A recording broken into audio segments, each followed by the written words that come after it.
अस्सलाम वालेकुम students, my name is Khurram Iqbal, computer lecturer, city college of science and commerce Multan. जी मेरा बेटा, आज हम अपने आगे जॉन साहब ने चैप्टर नंबर 8 मुकम्मल कर लिया था।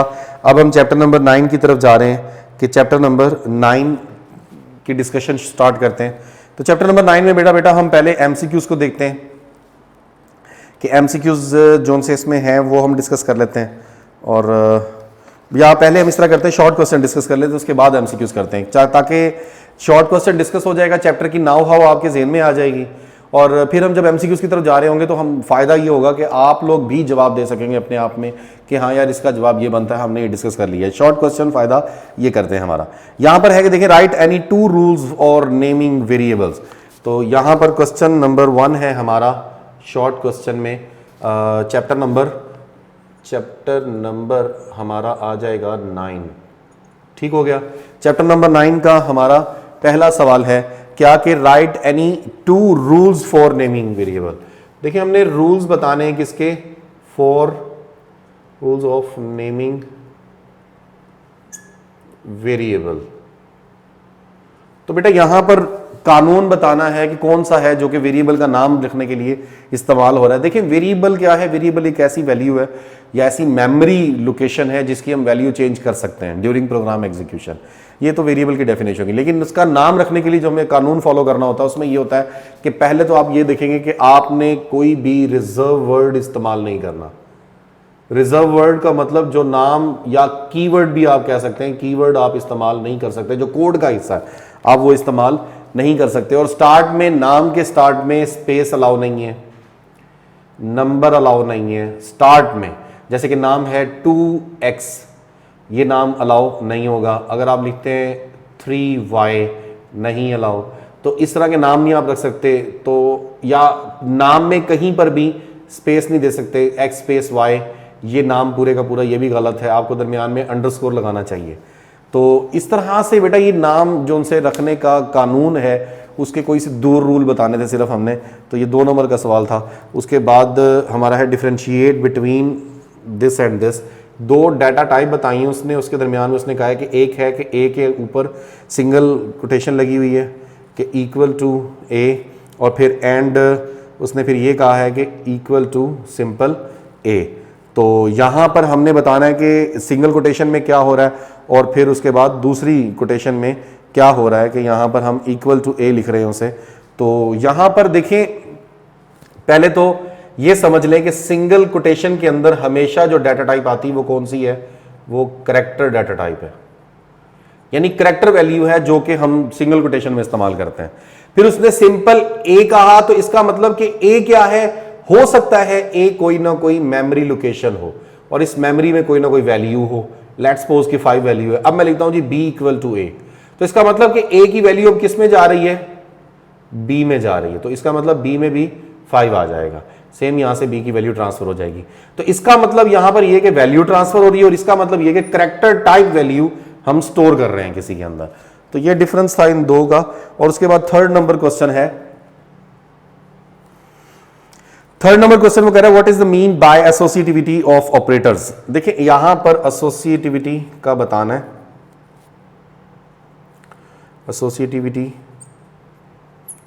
किनकी, ऑपरेटर्स की। असल में ना हमारे पास इस तरह से आ जाता है। देखिए, अगर फर्स्ट करें इक्वेशन है कि a multiply by b divided by c plus d minus 2, तो इसमें काफी सारे ऑपरेटर आए हुए, तो पहले कौन सा ऑपरेटर परफॉर्म होगा, ये चीज एसोसिएटिविटी कहलाती है। तो यहां पर हमारे पास एक तरतीब होती है, जैसे कि एसोसिएटिविटी की यहां पर नहीं बताई उन्होंने। हमारे पास एक तरतीब होती है कि हम प्लस माइनस फिर मल्टीपल डिवाइड और मॉड, इनको फिर अलग हल करते हैं, फिर उसके बाद ब्रैकेट्स सबसे पहले आती हैं, सॉरी। तो इस तरह से करके ना हम पहले किसको हल करेंगे, बाद में किसको हल करेंगे। अब देखिए यहां पर 3 ऑपरेटर आ गए हैं कि मल्टीप्लाई है, डिवाइड है, मॉड है। तो आप पहले किसको हल करेंगे, तो इस तरह से फिर हम लेफ्ट टू राइट मूवमेंट करते हैं कि जो पहले लेफ्ट साइड पर है वो पहले हल होगा, फिर डिवाइड हल होगा, फिर मॉड हल होगा। तो इस तरह से इसको एसोसिएटिविटी कहते हैं कि पहले ऑपरेटर कौन सा हल होगा। उसके बाद है differentiate between declaring and defining variable. कमाल, ये वाला सवाल अक्सर बच्चे कंफ्यूज हो जाते हैं, इसमें बल्कि बड़े बड़े कंफ्यूज हो जाते हैं कि 2 नाम है, एक है डिक्लेयरिंग या आप लिख सकते हैं डिक्लेरेशन, और दूसरा नाम है डेफिनेशन, कि इन दोनों में फर्क क्या है, डेफिनेशन और डिक्लेरेशन, इन दोनों में फर्क क्या है। देखिए डिक्लेरेशन क्या है और डेफिनेशन क्या है, मैंने पहले भी आपको एग्जांपल समझाई थी कि फर्ज कर ले यहां पर मैं लिखता हूं इंट x। अब जब ये कोड एग्जीक्यूट हुआ तो क्या होगा कि रैम में एक मेमोरी का पोर्शन x को मिल गया, ये गौर से समझिएगा। अब यहां पर बात जो समझने वाली है, डिक्लेरेशन के अंदर जो चीजें इन्वॉल्व हैं उसमें आ जाता है नेम एंड डाटा टाइप। अब यहां पर देखिए कोड के अंदर तो ये डाटा टाइप है और इसको बताएं तो ये क्या है, नेम है। ये x जो हमने लिखा हुआ है ये नेम ऑफ वेरिएबल है। दिस इज डिक्लेरेशन, कि जिसमें से दो चीजें पता चल जाती है कि डिक्लेरेशन में कि name of variable and data type of variable. अगर मैं डेफिनेशन की बात करूं तो डेफिनेशन में क्या आ जाता है, नेम ऑफ वेरिएबल, और इसके साथ साथ हम ये भी कह सकते हैं डाटा टाइप। ये तो वही चीजें होगी जो सी ऊपर है, लेकिन मेमोरी लोकेशन कि मेमोरी का मिलना ये डिफाइनिंग ऑफ वेरिएबल है। जो ये वाला काम हुआ था ये असल में डेफिनेशन का हिस्सा है। तो सी लैंग्वेज या C++ लैंग्वेज ऐसी लैंग्वेज है जिसके अंदर ये दोनों के दोनों काम, डिक्लेरेशन भी डेफिनेशन भी, सिर्फ एक ही लाइन पर एग्जीक्यूट हो जाता है। ये दोनों काम एक ही जगह पर डन हो जाते हैं। इस चीज को declaring and definition of variable कहते हैं। उसके बाद है what is the value of y after the following code execute. अब यहां पर देख लेते हैं, वो यहां पर कह रहा है कि y की वैल्यू क्या होगी अगर हम इसको एग्जीक्यूट कर लेते हैं। तो यहां पर देखें लिखा हुआ है y equal to 3 sorry question number है 5, ठीक है। अच्छा ये लाइन लगा दी मैंने, y equal to 3.4 plus SQRT into 25.0। अच्छा देखिए इसका स्क्वायर रूट, अब ये कोड है, ये SQRT स्क्वायर रूट लेने का कोड है। अब इसका स्क्वायर रूट लेंगे तो इसका आंसर तो निकल आएगा क्या, 5। 3.4 है तो यहां पर आंसर आ जाएगा 8.4। तो y इक्वल टू 8.4 बिल्कुल ठीक है, हमारा जवाब भी यही सही है, ठीक है। उसके बाद 6 नंबर क्वेश्चन है, give 2 examples of valid variable name, give some examples of. तो 6 नंबर क्वेश्चन है कि हमने वैलिड वेरिएबल्स के बारे में, सॉरी वेरिएबल नेम के बारे में बात करनी है। Variable name, valid variable name से मुराद क्या है कि ऐसा नाम जो एक्सेप्ट हो, जो ठीक हो, जो इसमें कोई मसला ना हो। तो देखिए मैंने पहले आपसे कहा कि वेरिएबल का नाम क्या है कि रिजर्व वर्ड नहीं होना चाहिए, कीवर्ड नहीं होना चाहिए। तो इसमें हम नाम भी लिख देते हैं, जैसे आप लिखते हैं इंट x, बिल्कुल ठीक है। या आप लिख दें MRKS, ये भी ठीक है। आप लिख दें x2, ये भी ठीक है, क्योंकि स्टार्ट पर तो नहीं है ना। अगर आप लिख दें _x, ये भी ठीक है। तो ये काफी सारे नाम हैं जिनके स्टार्ट में देखिए ना स्पेस है, ना कोई इसमें नंबरिंग स्टार्ट में आ रही है, तो ना ही कोई रिजर्व वर्ड है, कीवर्ड भी इस्तेमाल नहीं हो रहा। तो this one good example for the variable. उसके बाद डिफाइन करेक्टर कांस्टेंट, कि आप जी कांस्टेंट डिक्लेयर करें करेक्टर टाइप का। तो करेक्टर कांस्टेंट में हम यहाँ पर देखें इस जगह पर आ जाते हैं। 6-7 नंबर क्वेश्चन है कि हम किसकी बात करेंगे, करेक्टर कांस्टेंट।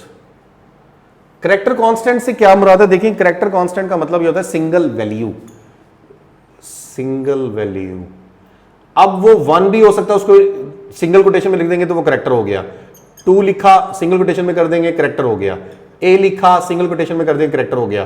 प्लस लिखा सिंगल कोटेशन में लिखा करेक्टर हो गया।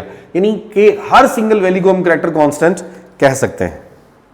उसके बाद है ट्रेस द एरर, और उसने कोड लिखा हुआ है 8 नंबर क्वेश्चन में। उसने कोड लिखा हुआ है कैपिटल I है इंट और a इक्वल टू 6 और उसके बाद प्लस a और फिर उसने लिखा हुआ है कैपिटल P के साथ प्रिंट f और फिर उसने कोड में लिखा हुआ है इन्वर्टेड कॉमास के अंदर मॉड f कॉमा और a।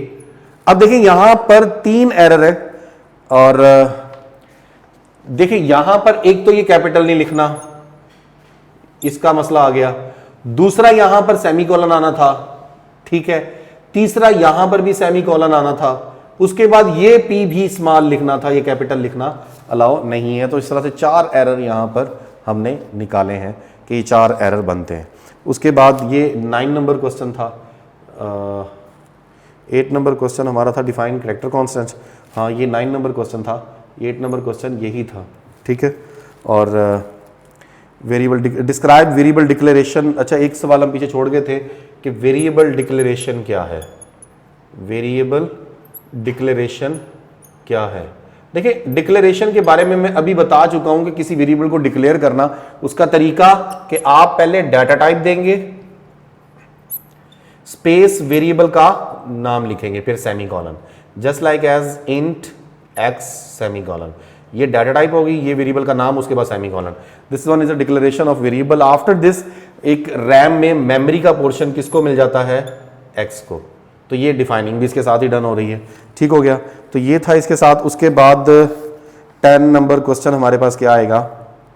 Distinguish between the constant and variable. कि हमने 10 नंबर क्वेश्चन में हमने बताना है कि कांस्टेंट और वेरिएबल के दरमियान में फ़र्क।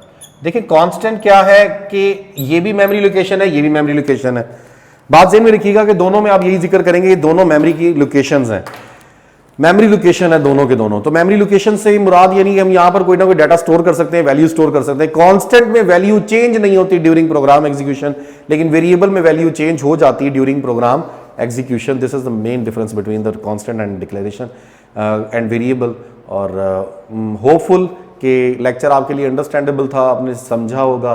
और जितना समझ आया मेरा बेटा, इसे अभी बैठकर याद करें। कोई सवाल हो तो आप मुझे व्हाट्सएप पे पूछ सकते हैं, मेरा नंबर आपके पास है। अपना ख्याल रखिएगा। इंशाल्लाह अगले लेक्चर में मुलाकात होती है। अल्लाह हाफिज़।